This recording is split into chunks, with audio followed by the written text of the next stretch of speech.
عمل ايه يا استاذه؟ ما عملش حاجه على فكره. ما تطبليش بس حضرتك. انا مش بطبل، اسلوبه كويس وبنقي منه على طول. انا زبونته اصلا. يا عم زبونت دي يا عم. انت مالك بيه؟ انت تعبان ليه يا عم؟ حسب الله ونعم الوكيل. يلا يا خد امك وروح يا عم. يلا انا مش هخليك تقف هنا تاني. بكام ديت يا حاج؟ 25 هتنقي ب 30.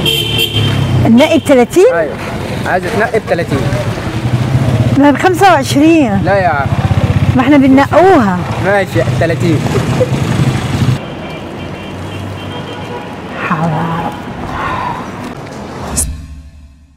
السلام عليكم. ازاي ما فيش تنقيه؟ بكام الجوافه؟ 25. طب انقي ولا ايه؟ نقي.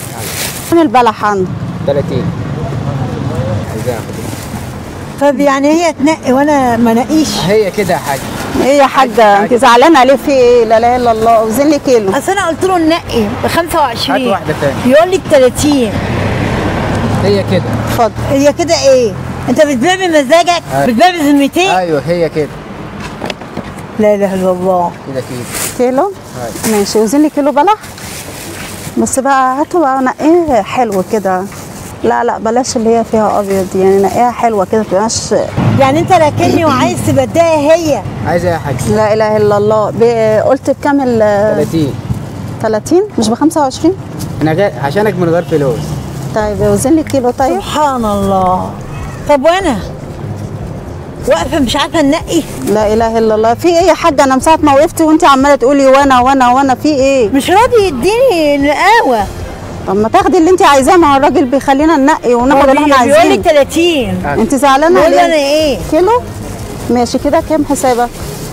خلي عني. الله يخليك. الله يبارك.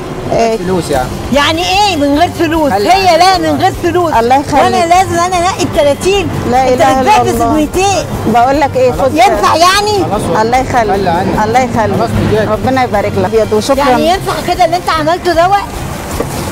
انا مش عارفه، ما انت مزعل الحاجه ولا في ايه الحاجه؟ ايوه يا حاج عايزه تنقي ما فيش تنقيه عندي. تنقي انت اللي ولا؟ عايزاه يا عم. يعني هي اللي عايزاه وانا ايه الله تقول لي الله. 30 وتصمم ان انا ما يا حاج انقيش؟ عايزه تاخدي خدي، مش عايزه تاخدي خلاص. ليه اللي بينقي؟ ايوه يا عم. يا ماما في ايه؟ هو انت زعلانه ليه كده يا باشا؟ في ايه يا ماما؟ ايه اللي حصل؟ يا بتزعلي عم ليه؟ هي مشكاني يا عم. انا بقول له ننقي كيلو جواتها. ما تنقي يا عم، ما تخليها تنقي. مش راضي. في ايه؟ مش راضي. ليه؟ بيديها هي وسايبني انا. انت شايفها بنت يعني عمال بتعمل كده؟ هو انت عاجبك مش عاجبك خلاص يا طب عم. ازاي يعني ده؟ هو انت جايبك محامي ولا ايه؟ لا مش جابوني دول. يا عم انت ايه؟ في ايه يا عم؟ كده يا عم. ليه يعني؟ يا عم عاجبها تاخد انت امك. خد يا عم هنجيلها. وربنا ما وقفك هنا. يا عم ما تعرفش يا عم. ليه ما نعرفش؟ وانت ليه؟ محامي يا بلدك عم. دي؟ ايوه بلدي يا عم. بلدك؟ ايوه يا عم. نعرفك يعني؟ ايوه يا حاجة فندم غريبة. ما فيش حاجه، هي عايزه تنقي. هو ما قالش حاجه الراجل، يعني ما غلطش فيها. ما تعصبنيش، ما تخليش نفذ اللي في دماغي. انت ما ايه تعرفش انا المطلوب؟ شغال ايه؟ ايه المطلوب انت؟ انت ما ايه تعرفش عايز؟ انا شغال ايه؟ يا ابو عمو ما تعصبنيش، انت ما تعرفش انا شغال ايه؟ شغال مدير امن يعني؟ عاجبك تاخد، عاجبك مش عاجبك خلاص يا عم. عايز تنقي ب 50 البلح انا يعني. سايبك تاكل عيش. يا عم انت ما عشان شايف تعرفش تعمل واحده، حاجة. انت عشان شايف واحده بتشتري. انت ايه اللي حصل اصلا عشان يحصل كل ده؟ هو انت بتزعقي ليه يا حاجه؟ انا هو يبيع بذمتين يرضيك ان انا نيجي ننقي يقول لي ما تنقيش؟ يا حاجه هو ما قالش حاجه اصلا. هو بيقول لك حبيبتي. تحت امرك وخدي اللي انت ما هو عايزاه. بيديلك انت نقاوه. هو قال لك ما تمديش ايدك؟ ايوه قال لي ما تمديش ايدك. ينفع؟ يعني هي عشان زبونه عندك وانت بتقول واللي هي اول مره تجيلك. ايوه هي فانت بتعمل كده؟ هي كده. ماشي يا ابو عمو، بس هي برضه انت برضه تبقى في ايه؟ ذمه واحده. اللي ينقي ما ينقيش، اللي عايز حاجه مثلا تنقيه تقول له نقي. ما تجيش تقول لي ديت كذا. ايه يعني انت شغال على ذمتين؟ بيخلي واحده تنقي واحده ما تنقيش. هو بمزاج يا ايوه بمزاج يا صاحبي. هو بمزاج يا حبيبي. هو ده بتاعي يا عم براحتي. بتاعك يعني؟ أيوة. يعني انت كده شايف اللي انت صح؟ ايوه انا صح انا بس غلط انت مش يا عم. صح على فكره. لا صح يا عم. يا عم نسال يا عم الناس. انا امشي بمخك يا عم. برضه هو كده بتاعي وانا حر فيه يا عم. الله ما شاركني يا عم. الله العظيم يا رب. هو انت بتحكم في بتاعي يا عم؟ الله يسهل لك، من حكم في ماله فظلم. بس يا عم. تمام، عشان ده مالك فبتتحكم فيه صح؟ هو كده. فكما تدين تدان، بص لقدام. يا عم هي كده يا دي عم. حاجه كبيره، اعتبرها زي والدتك. هي كده يا عم.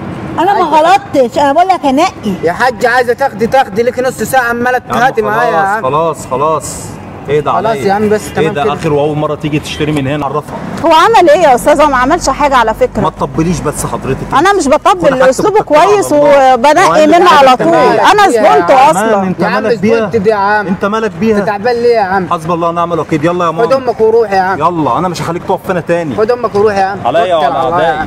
طبعا يا جماعه الغرض من الفيديو ده البياع اللي بيبقى بذمتين ده بيحصل كتير طبعا على وجه الارض، وفي ناس تبقى انت بتنقي ويقول لك سعر وبعد كده لما تيجي تنقي يقول لك سعر تاني. ده بيحصل حقيقي وحصل معايا انا شخصيا. طبعا دي من ارض الواقع، وانا بتكلم بقول له دي مش معنى ودي مش معنى، عشان انا جيت انقي هو ما رضيش يخليني انقي، فكده هو بيبيع بذمتين وكده ما ينفعش. المفروض تبقى ذمه واحده. هو عنده يعني عشان هي صغيره موقفه وبيذبح لها، وانا ست كبيره طارقني وبيتامر عليا. على العموم ده بيحصل في الارض الواقع وحصلت معايا شخصيا. فعلا هو ده بيحصل، وده كان مجرد فكره وكانوا بيجربوها عني. تمام كده. قول لهم المكان فين؟ المكان فين؟ هناك المكان. الحصري قدام مسجد، قدام بنزينة التعاون. تمام. فعلا بيحصل كده، وكل شخص هو ضمير برضه. واحنا عموم احنا مع الغلابه كلها. الفرش عند بنزينة التعاون، الحصر، ابو الغلاب، ميدان الحصر، ابو الغلابه يعني. اي حاجه ببلاش، اللي معاه فلوس ياخد واللي معاش فلوس ما ياخدش، ياخد برضه.